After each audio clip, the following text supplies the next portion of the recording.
அப்படியே சொர்க்கத்துலேருந்து இறங்கி வந்து ஸ்வீட்டு தான், வாயில் வச்சு அப்படியே அமிர்தம் மாதிரி கரையுது. ப்ரைஸும் பார்த்தீங்கன்னா அஃபோர்டபுள் தான், 15 கிராம் தான்.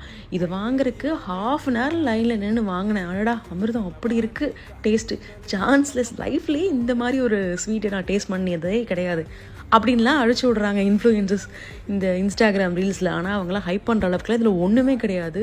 ரொம்ப ரொம்ப ஆவரேஜ் டேஸ்ட்டு தான். 10க்கு 5 கொடுக்கலாம், இல்லை 6 கொடுக்கலாம். இந்த கேக்கில் 2 லேயர்ஸ் ஆஃப் கேக்கு, இடையில க்ரீமு, மேலே சீஸை தூவி விட்டுருக்காங்க. தென் சீஸில் டிப் பண்ணி எடுத்திருக்காங்க. ஸோ வந்து கேக்கோட ஸ்வீட்டு, க்ரீமோட ஸ்வீட்டு, தென் சீஸோட புளிப்புலாம் சேரும்பொழுது ஓவர் ஸ்வீட்டாக இல்லாமல் ஓரளவுக்கு ஸ்வீட்டு புளிப்பு கலந்த ஒரு டிஃப்ரெண்ட் டேஸ்ட்டாக இருக்குது. டிஃப்ரெண்ட்டாக இருக்கிறதுனாலே நிறைய பேர் இது விரும்புகிறாங்க. நெக்ஸ்ட்டு என்னென்னா, ஓவராக எனக்கு ஸ்வீட் பிடிக்காது அப்படிங்கிறவங்களுக்கு இது ஓகே தான். ஏன்னா புளிப்பு இருக்கிறனால ஓவர் ஸ்வீட்னஸ் தெரியாது. ஸோ வந்து ஓகே ஸ்வீட் தானே தவிர ஹைப் பண்ணுற அளவுக்குலாம் ஓவர் இல்லை.